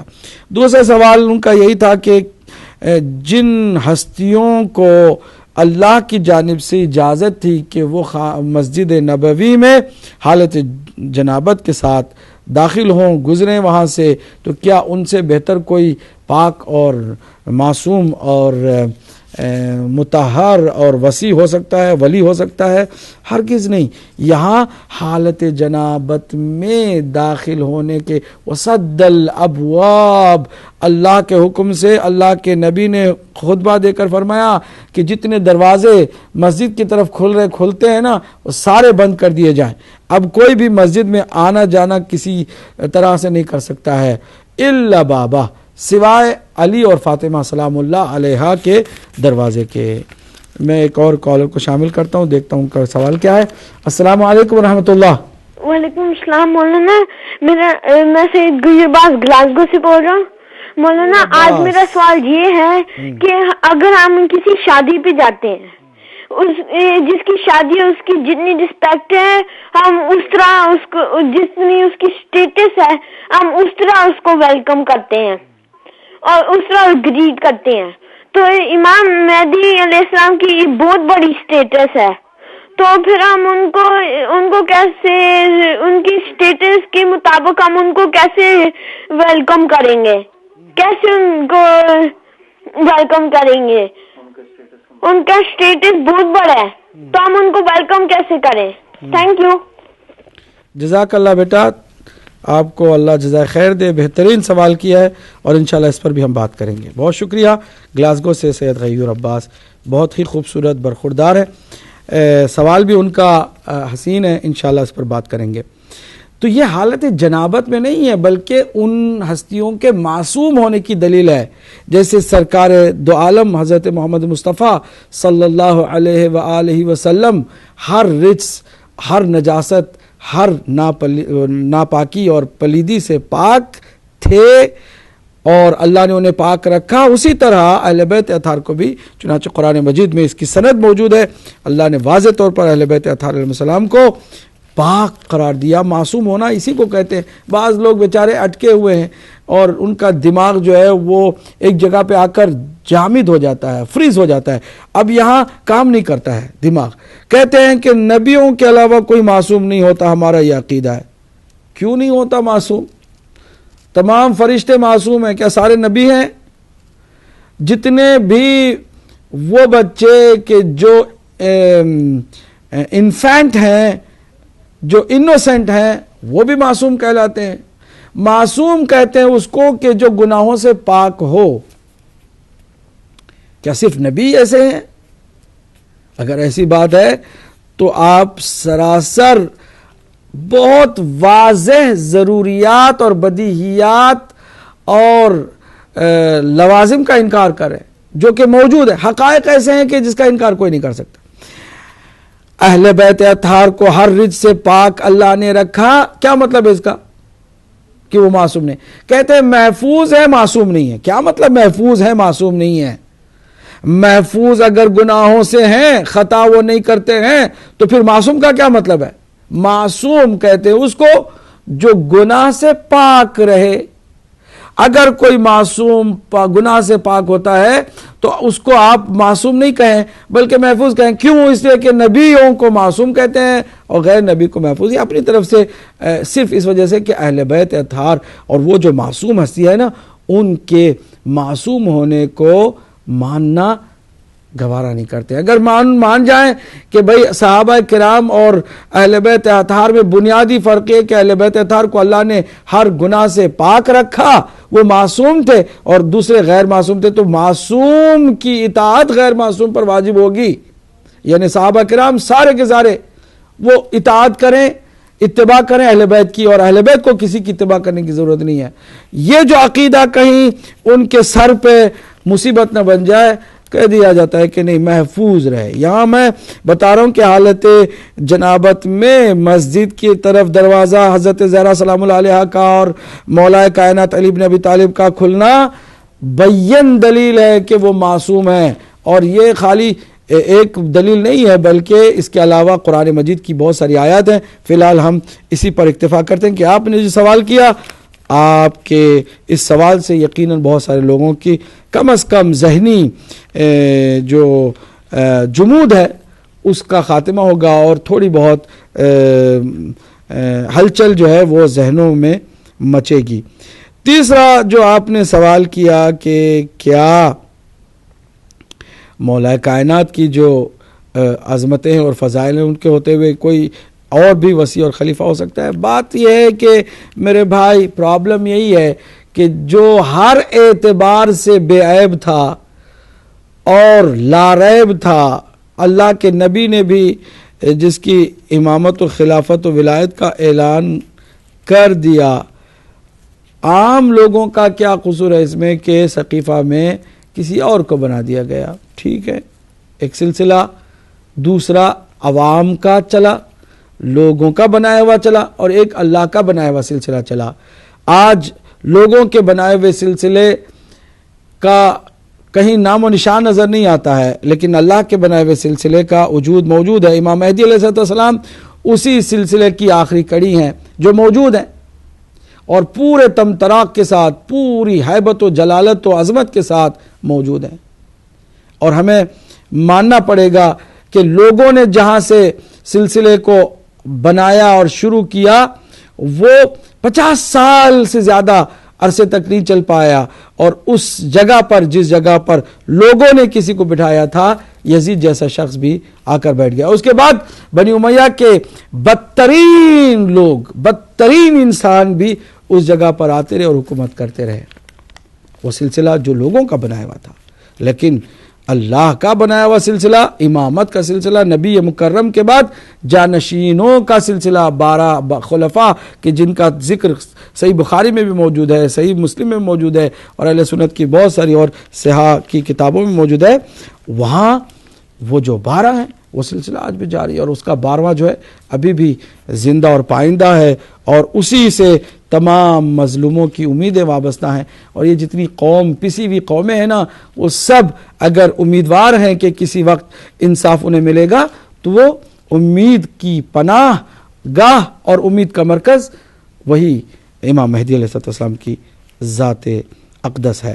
سید علی جان شاہ صاحب لوٹن سے انہوں نے بھی سوال کیے، لیکن سوالوں کے اندر جواب بھی تھے، اور ذہنوں کی سائیکل بھی انہوں نے فرمائی کہ اگر ہدایت کے لیے آدم آئے تو شیطان گمراہی کے لیے آیا، اگر تمام انبیاء آئے اور چلے گئے ہدایت کرنے والے تو شیطان تو واپس نہیں گیا، شیطان تو موجود ہے، اور قرآن مجید میں وہ جو آخری سورہ بھی ہے وہ شیطان سے پناہ مانگنے کے لیے ہے۔ عجیب و غریب بات ہے کہ ابتدا بھی اعوذ باللہ من الشیطان الرجیم کہہ کے ہم قرآن پڑھتے ہیں، شروع کرتے ہیں، اور آخر میں بھی اللہ کہتا ہے کہ حبیب کہو کیا، قل اب اعوذ، یہ دیکھیے اعوذ انہیں پناہ مانگتا ہوں برب الناس ملک الناس الہ الناس من شر الوسواس الخناس الذی یوسوس فی صدور الناس۔ یہ جو شیطان جو خناس ہے، اس کے شر سے، اس کے وسوسے کے شر سے پناہ مانگنا آخری صورت کے اندر موجود ہے کہ وہ من الجنت والناس، وہ لوگوں میں سے بھی ہے، انسانوں میں سے بھی اور جنوں میں سے بھی ہے۔ تو شیطان تو موجود ہے وسوسہ ڈالنے والا، لیکن کیا اس کے مقابل میں ہدایت کرنے والے ختم ہو گئے؟ اب کوئی ہدایت کرنے والا نہیں رہ گیا۔ اگر کوئی کہے کہ نہیں، نبی تو ہدایت کرنے والا تھا، انبیاء کے بعد امت پر چھوڑ دیا، اب علماء جو ہیں وہ ہدایت کرنے والے ہیں۔ دیکھیں علماء جو غیر معصوم ہیں بیچارے، ہم جیسے خطا کار گنہگار کچھ نیکی کی باتیں کرتے ہیں، لیکن ہم بھی آپ کی طرح انسان ہیں، تو کیا ہم خود جو ہدایت کے محتاج ہیں وہ دوسروں کی ہدایت کا بیڑا اٹھا سکتے ہیں؟ نہیں۔ ہم شیئر کر سکتے، دیکھو مجھے کچھ اچھی بات معلوم ہوئی ہے، میں عمل کر رہا ہوں، آپ بھی اس پر عمل کریں۔ میں ہادیوں کی بات آپ تک پہنچا سکتا ہوں، لیکن خود ہادی نہیں بن سکتا، اس لیے کہ میں ہدایت کا خود محتاج ہوں۔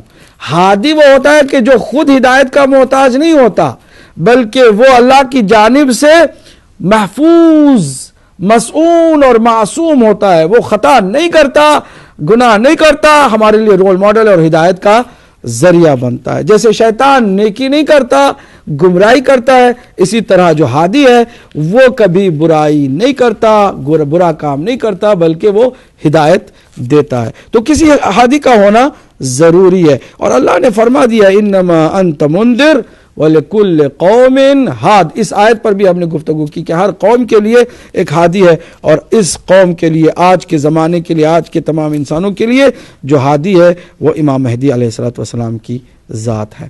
حضرت ابراہیم علیہ السلام جو ہے وہ کچھ عرصے تک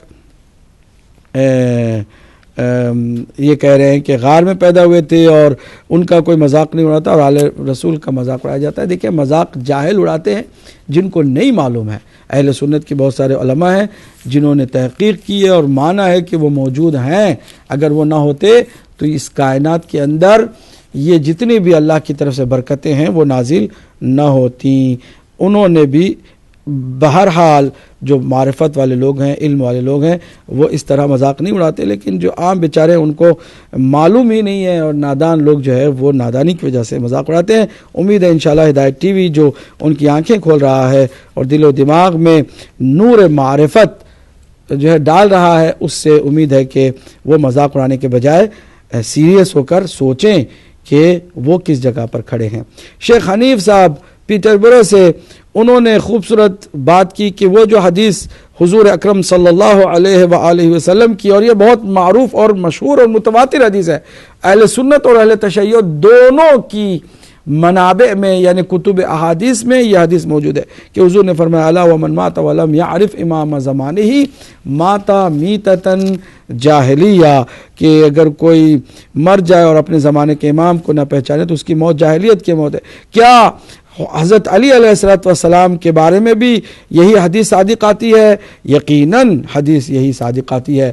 اور رسول اسلام کے زمانے میں صحابہ کے درمیان مومن اور منافق کی پہچان بھی علی کی ذات کو اللہ کے نبی نے قرار دیا ہے. کتنی حدیث ہے وہاں تو صحابہ کرام کے لیے تو بہت واضح طور پر اللہ کے نبی نے درمیان میں حد فاصل کے طور پر مولا کائنات کی ذات کو متعارف فرمایا اور کہا کہ دیکھو منافق اور مومن کی پہچان تمہارے درمیان میں اس طرح کر سکتے ہو کہ تم علی کا ذکر کرو، علی کی تعریف کرو، علی کی بات کرو. دیکھو جو منافق ہوگا وہ پریشان ہو جائے گا اور جو مومن ہوگا وہ خوشحال اور شاداب ہو جائے گا. دیکھیں تو منافقین کا بہرحال صحابہ کے درمیان میں موجود ہونا یہ ثابت ہے، قرآن سے بھی ثابت ہے اور حدیث سے بھی ثابت ہے اور روایات اور تاریخ سے بھی ثابت ہے. بہرحال تو یہ حدیث جو ہے مولا کائنات کے لیے بھی صادق آئی ہے، چاہے وہ صحابہ کے درمیان انکار کرنے والے موجود ہوں، ان کا بھی وہی حشر ہے جو حشر کسی امام کے جھٹلانے والے کا ہو سکتا ہے. علی حیدر صاحب لندن سے ایک سوال یہ کیا ہے کہ مسلمانوں سے یہ سوال کیا جاتا ہے کہ جب آپ کا دین کہتے ہیں سب سے اچھا دین ہے اور جہاں پر بات مہربانی کی، پیس کی، امن کی، امان کی ہوتی ہے، وہیں گوشت کے کھانے کو جو ہے وہ جائز قرار دیا جاتا ہے اور جانوروں کو ذبح کر کے مسلمان جو ہے وہ کھاتے ہیں.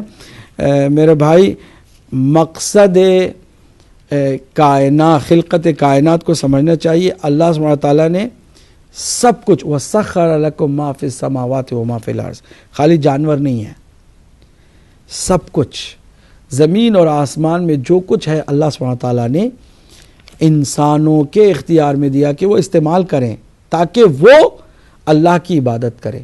وَمَا خَلَقْتُ الْجِنَّ وَالْإِنسَ إِلَّا لِيَعْبُدُونَ. تمام مخلوق خدا کا مقصد یہ ہے کہ فائدہ پہنچائے انسانوں کو، انسانوں کے اختیار میں ہو، استعمال کرے انسان. اور انسان کس کے مقصد کے لیے پیدا ہوا، کس مقصد کے لیے پیدا کیا گیا ہے؟ اللہ کی عبادت کے لیے. اگر اللہ کی عبادت نہیں کرتا تو وہ مقصد میں ناکام ہے، اور اس کا یہ جو استعمال کرنا ہے نا اس کے لیے ویسے بھی جو ہے وہ جائز نہیں ہے کہ جو اللہ کی عبادت کا حق ادا نہیں کرتا وہ اللہ کی نعمتوں کا استعمال اگر کرتا ہے تو وہ جفا کرتا ہے اور ناانصافی کرتا ہے. بہرحال تو بہت ساری چیزیں ہیں، ان میں سے جانور بھی ہیں. جانور کو اللہ نے پیدا اسی لیے کیا ہے کہ وہ انسانوں کے کام آئے. اب اس میں بھی اللہ نے خود، چونکہ اس کا خود ایک دین ہے اور اس کا پورا ایک سسٹم ہے، اس کی ایک پلاننگ ہے اور اس کے قانون کے مطابق اس نے بتا دیا کہ کچھ جانور حرام ہیں، ان کا گوشت تمہارے لیے مضر ہے، نقصان دہ ہے، نہ کھاؤ، اور کچھ جانور جو ہے وہ حلال ہیں تمہارے لیے مفید بھی ہیں، تم اسے کھاؤ. تو جب اللہ کا بندہ اللہ کی عبادت کرنے کے لیے تیار ہوتا ہے اور اللہ کے حکم کے مطابق عمل کرتا ہے تو اس میں نہ کوئی کسی پر زیادتی ہو رہی ہے نہ کسی پر کوئی ظلم ہو رہا ہے. اگر آپ کہتے ہیں کہ نہیں اس میں جانور کے جو ہے اس کے بھی کچھ ایموشنز ہوتے ہیں اور احساس ہوتے ہیں تو ان کو تکلیف ہوتی ہے، تو میرے بھائی تکلیف تو آپ کو معلوم ہونا چاہیے کہ ایک دفعہ ہم سانس لیتے ہیں اور سانس چھوڑتے ہیں تو بہت ساری ایسی مخلوق جو ہے وہ ہماری زندگی کے لیے فدا ہوتی ہے، قربان ہوتی ہے. نہ جانے کتنے ایسے بیکٹیریاز ہیں ان کو مرنا پڑتا ہے ہماری ایک سانس لینے کے لیے. تو کیا احساس کی جہاں تک بات ہے وہ دیگر بیکٹیریاز میں جو جان ہے اور ان کے اندر بھی کوئی نہ کوئی بہرحال زندگی ہوتی ہے، اس کو بھی ہم مار رہے ہیں. اگر آپ چلو بڑے جو جانور ہیں ان کو نہیں کھاتے ہیں، لیکن آپ زندہ ہیں تو آپ سبزی کھاتے ہیں، تو سبزی ان کے اندر بھی زندگی ہوتی ہے، تمام نباتات کے اندر بھی زندگی ہوتی ہے. ہر ایک کو آپ مارتے ہیں، اور سبزی آپ جو یا پھل آپ جو صحیح سالم بازار سے خریدتے ہیں، اس پر بیٹھنے والی کتنی ایسی مخلوق، کتنی ایسی مکھیاں، کتنے ایسے کیڑے، وہ ان سب کو مار کر کے اس کو جو ہے تیار کیا جاتا ہے، پھل کو اور سبزی کو وہ آپ کے سامنے لایا جاتا ہے، وہ آپ کھا رہے ہیں. تو آپ کے اس کھانے کے پیچھے جو ہے بہت سارے جانور ذبح ہو چکے ہیں، اور آپ کو جو ہے اس کا اندازہ نہیں. اگر مارنا ہے تو چاہے وہ مچھر ہو، چاہے وہ ایک بڑا جانور ہو. فرق تو بہرحال جانوروں میں نہیں کرنا چاہیے نا پھر، کہ چھوٹے جانور ٹھیک ہیں اور بڑے جانور جو ہے وہ ٹھیک نہیں. ایسا نہیں ہے. آپ کو اور ہم کو یہ سمجھنا چاہیے کہ یہاں پر کسی پہ ظلم نہیں ہو رہا، بلکہ اللہ نے ان کو بنایا اس لیے کہ ہم ایک انسان انہیں استعمال کریں تاکہ اس کی عبادت کا حق ادا کر سکے. ہاں اگر وہ مقصد پورا نہیں کر رہے تو ہمارا سبزی کھانا بھی جو ہے وہ بھی جائز نہیں ہے، اور ناانصافی ہے کہ ہم اللہ کی طرف سے جو سبزی اگی ہے وہ کھائیں اور اللہ کی عبادت نہ کریں اور اس کی کوئی شکر گزاری کا جو ہے وہ کام نہ کریں. تو یہ ایک واضح طور پر جواب تھا مختصر کہ آپ بتائیں کہ جو حلال جانور ہے وہ بھی اللہ نے جنہیں حلال قرار دیا ہے، ان کا کھانا بھی اللہ کے حکم سے ہے، اور وہ بھی اس لیے کہ ان کو پیدا ہی اللہ نے اس لیے کیا. اس کا مقصد جو ہے وہ پورا ہوتا ہے. اگر ایک جانور کو اس کا صحیح استعمال کیا جائے تو اس کا مقصد پورا ہوتا ہے. بالکل ویسے ہی ہے جیسے اگر آپ کوئی چیز گھر میں خرید کے لاتے ہیں، اس کا ایک استعمال کا وقت ہوتا ہے. اگر آپ نے اسے استعمال نہیں کیا تو پھر آپ ناانصافی کر رہے ہیں اس کے ساتھ کہ اس کے مقصد کو آپ نے پورا نہیں کیا. لیکن اگر آپ نے اس کو استعمال کیا اس کی صحیح مناسب جگہ پر، تو پھر وہ آپ نے اس کے ساتھ بھی انصاف کیا. اگر حلال جانوروں کو ہم کھاتے ہیں تو حقیقت میں حلال جانوروں کے ساتھ بھی ہم انصاف کر رہے ہیں، کیونکہ ان کا مقصد ہی یہ ہے کہ ہم ان کو استعمال کریں اللہ کی عبادت کے لیے. بنیادی طور پر انسان کا جو مقصد ہے وہ اللہ کی اطاعت اور عبادت ہے، اور اگر وہ نہیں کرتے ہیں تو ظاہر سی بات ہے سبزی کھانا بھی اس کے لیے جائز نہیں ہے. لیکن اگر وہ کرتا ہے اللہ کی عبادت، شکر گزاری کرتا ہے، تو جو اللہ نے جن جانوروں کو حلال قرار دیا ہے ہمارے لیے، ان جانوروں کو کھانے میں کوئی حرج نہیں ہے، نہ اس میں کوئی زیادتی ہے، نہ ناانصافی ہے، نہ اس میں کوئی سختی اور سنگ دلی ہے. دوسرا سوال آپ نے یہ کیا بعد میں کہ ہمارے جو غیر مسلم بھائی ہوتے ہیں ہندو یا سکھ، وہ یہ کہتے ہیں کہ ہم کو کہا جاتا ہے کہ ہم مسلمان بنے، جس امت نے خود اپنے پیغمبر کے خاندان کو نہیں چھوڑا ہو اس امت میں شامل ہونے کا فائدہ کیا ہے. یہ ایک آرگومنٹ جو ہے نا وہ غیر معقول آرگومنٹ ہے. یہ آرگومنٹ جو ہے وہ معقول نہیں ہے. اگر کوئی دوسرا غلط کام کرتا ہے تو اس کا مطلب یہ نہیں ہے کہ ہم اس کے غلط کام کرتے ہوئے دیکھ کر کے جس جگہ پر وہاں رہتا ہے وہ وہاں ہم جائیں گے ہی نہیں. ہمیں دیکھنا ہے کہ ہم کیا کریں. اچھا اور مکمل کمپریہنسو ایک سسٹم اللہ نے بنا کر بھیجا ہے، اس پر عمل کریں، یا خود ہمارا بنایا ہوا جو سلسلہ ہے اس کے اوپر عمل کریں. عقل مندی یہ ہے کہ انسان اپنے ہی ایشور اور اپنے ہی مالک اور اپنے ہی رب کے بنائے ہوئے قانون پر توجہ دے، نہ کہ اپنی طرف سے بنے ہوئے قانون کی طرف توجہ دے. تو جب ہم اس کے قانون پر عمل کرتے ہیں تو ہمیں یہ نہیں دیکھنا ہے کہ دوسرا جو ہے وہ نام نہاد مسلمان خود کیا کر رہا ہے. پوری دنیا بھی فرض کریں کہ وہ مسلمان ہو کر عمل نہ کرے اور پیغمبر اسلام کے خاندان کے ساتھ زیادتی کرے، ظلم کرے، تو اس کا مطلب ہرگز یہ نہیں ہے کہ ہم کو مسلمان نہیں بنا ہے. اسلام اچھا ہے، وہ برے تھے، ہم برے نہ بنے، ہم اچھے مسلمان بنے. انہوں نے اسلام میں رکھنا ڈالا، فتنے ڈالے، اور وہ مسلمان امت ہو کر بھی رسول اللہ کے خاندان سے غداری کی. انہوں نے ان کا گناہ کیا، ان کو اللہ سزا دے گا. ہم ایسا نہ کریں، بلکہ ہم خاندان اطرت، خاندان رسالت میں آپ سے محبت کریں، پیار کریں، ان کے ساتھ رشتے کو برقرار رکھیں، ہم اچھے بنیں. اس کا مطلب واضح طور پر یہی ہے کہ یہ کوئی دلیل نہیں ہے کہ ہم یہ کہیں کہ جس امت نے خاندان رسول کو نہیں چھوڑا ہے اس امت میں جانے کا کیا فائدہ ہے. نہیں، یہ آرگومنٹ جو ہے وہ غیر معقول آرگومنٹ ہے. یاسر صاحب تھے، یاسر صاحب نے سوال کیا ہے کہ نرجس خاتون جو ہیں وہ تو اٹلی کے تھیں، روم کی تھیں، تو وہ تو عیسائی تھیں، اور ان کے نانا نانی جو ہے حضرت امام مہدی علیہ السلام کے اس طرح عیسائی قرار پائے، تو یہ کس طرح نسبی لحاظ سے افضل مانے جائیں گے؟ میں ان کی خدمت میں عرض کروں کہ امام حسن عسکری علیہ السلام 11ویں امام ہیں، اور آپ کے والد ماجد ہیں 10ویں امام، امام علی النقی علیہ السلام.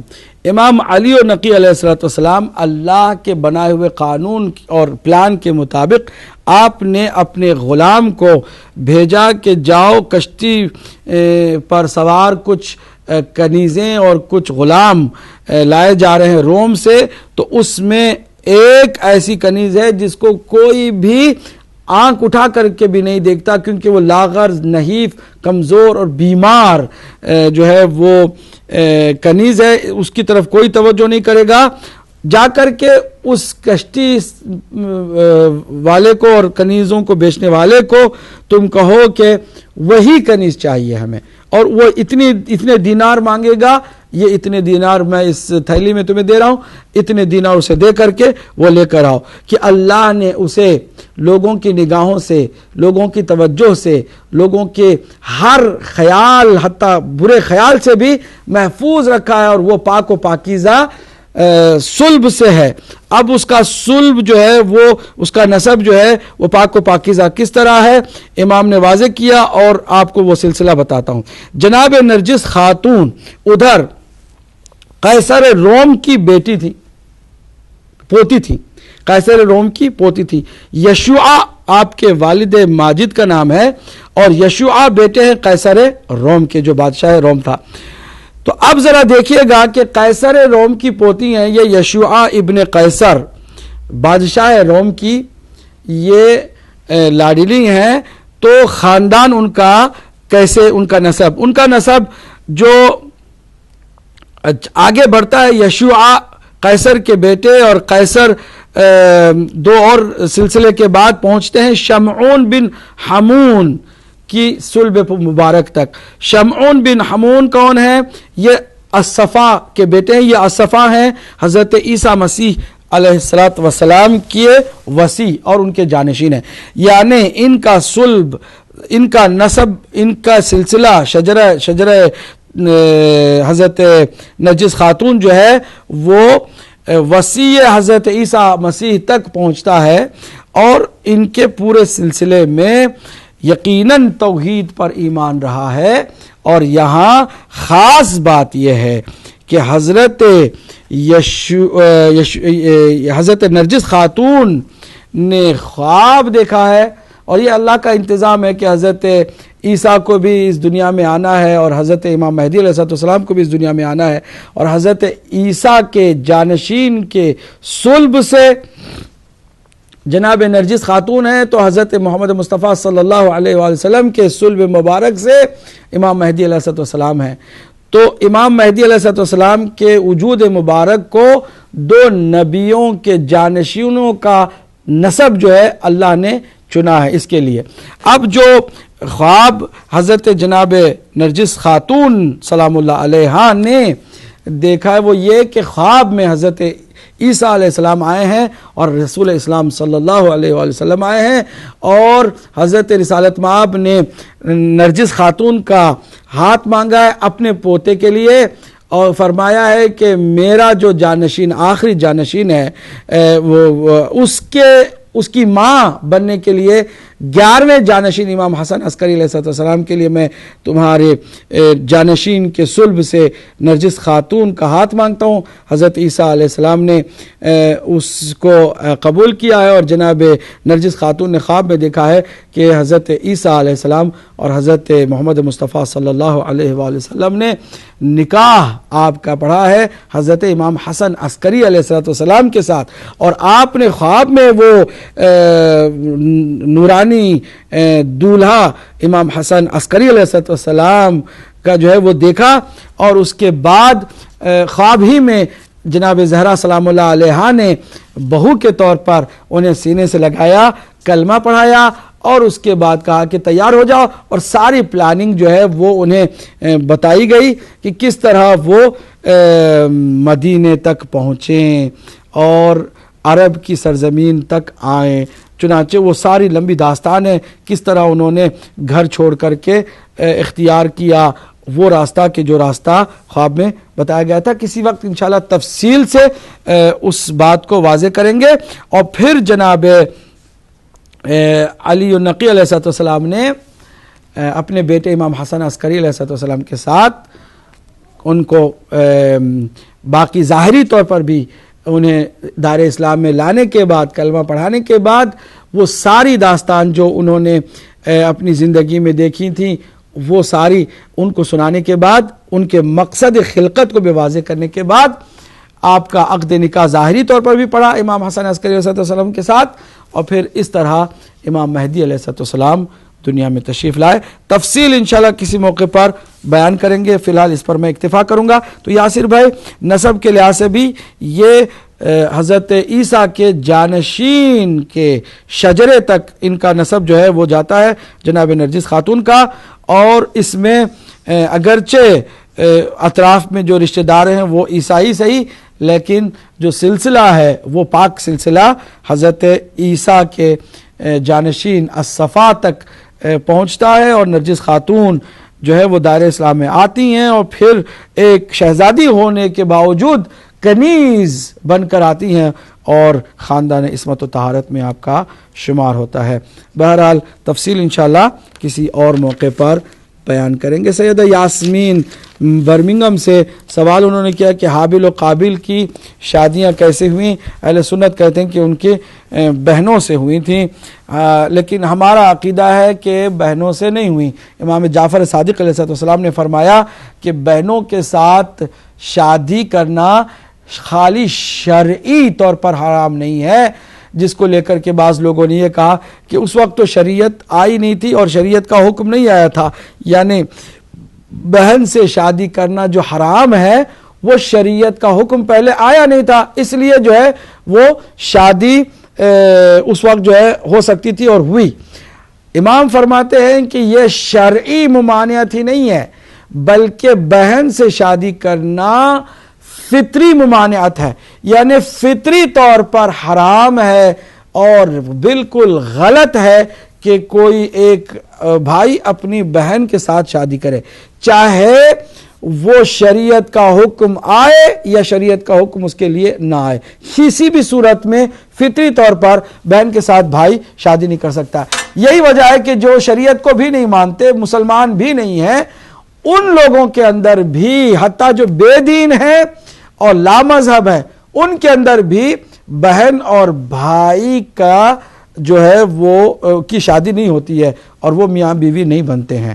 یہ ایک ایسی حقیقت ہے کہ آج کے دور میں بھی اتنی بے حیائی اور اتنی بے شرمی اور اتنی عریانیت اور اتنی دنیا میں گناہ اور فسق و فجور کی عام جو حالت ہے, اس حالت کے اندر بھی ہم دیکھتے ہیں کہ جو بے دین ہے وہ بھی بہن کے ساتھ شادی نہیں کرتے ہیں. تو یہ فطری ممانعت تھی, اس لیے نہیں ہوئی. تو پھر نہیں ہوئی تو کس کے ساتھ شادی ہوئی؟ اس میں روایت کے اندر اختلاف ہے. بعض کہتے ہیں کہ اللہ نے 2 حوروں کو زمین پر بھیجا انسان کی شکل میں, بلکہ وہ جو آئیں آ کر کے انسان کی شکل میں, ان کے ساتھ ان کا عقد ہوا, حابل کے ساتھ ایک کے ساتھ ہوا, قابل کے ساتھ دوسری حوریہ کا عقد ہوا. بعض کہتے ہیں کہ نہیں, خود زمین میں کچھ انسان نما آدم جیسی مخلوق پہلے سے موجود تھی، اور ان میں سے ان 2 فیمیلز کو حضرت آدم نے انتخاب کیا، ایک حابل کے لیے اور دوسرے قابل کے لیے۔ واللہ عالم بالصواب۔ سید غیور عباس صاحب گلاسگو سے بہت خوبصورت ہمارے یہ برخوردار سوال انہوں نے کیا کہ عام طور سے ہم کسی کی بھی اسٹیٹس کے مطابق ہم استقبال کرتے ہیں اور ویلکم کرتے ہیں، تو امام مہدی علیہ السلام کا ہم کس طرح ویلکم کریں؟ امام مہدی علیہ السلام کا ویلکم وَسَارِعُوا إِلَى مَغْفِرَةِ اللَّهِ، قرآن مجید میں جو آیت ہے اس آیت کی صحیح عملی تصویر ہے۔ وہ کس طرح کہ ادھر امام کہے جو اللہ اور اس کے رسول اور اس کے دین پر ایمان رکھتا ہے وہ آئے اور میری امامت میں شامل ہو جائے۔ امام کی دعوت پر جو سب سے پہلے بغیر سوچے، بغیر تأمل کیے، بغیر انتظار کیے کسی چیز کا، بغیر کسی اور معاملے میں الجھے ہوئے لبیک کہہ کے چلا جانا، یہ سب سے بہترین ویلکم ہے امام کی آمد کا، کہ امام جیسے پکارے بغیر کسی تاخیر کے، ایک لمحہ بھی ضائع بھی بغیر کیے ہوئے لبیک کہتے ہوئے چلے جائیں۔ اور اگر ایسا ایمان رکھنے والے جو ایسے معتقد اور ایسے عاشق اور ایسے امام کے محب دنیا میں کہیں بھی ہوں گے، وہ اگر ہوں گے تو ان کے لیے اللہ بھی زمین کو سمیٹ دے گا۔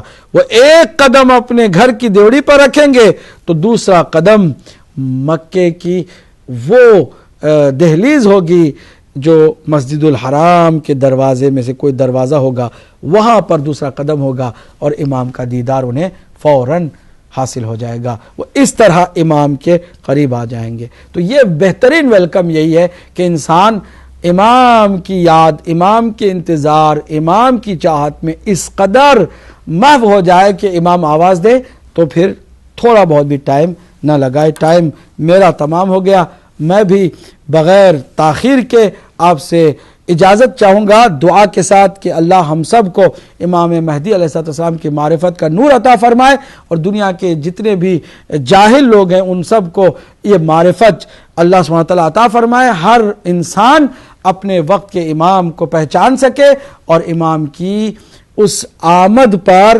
اپنے آپ کو تیار کرے، اور ظہور کے ساتھ دنیا میں عدل و انصاف کی حکومت کے قائم کرنے میں ہم بھی اس کے لشکر کا حصہ بن سکیں۔ وآخر دعوانا ان الحمدللہ رب العالمین، والسلام علیکم ورحمۃ اللہ وبرکاتہ۔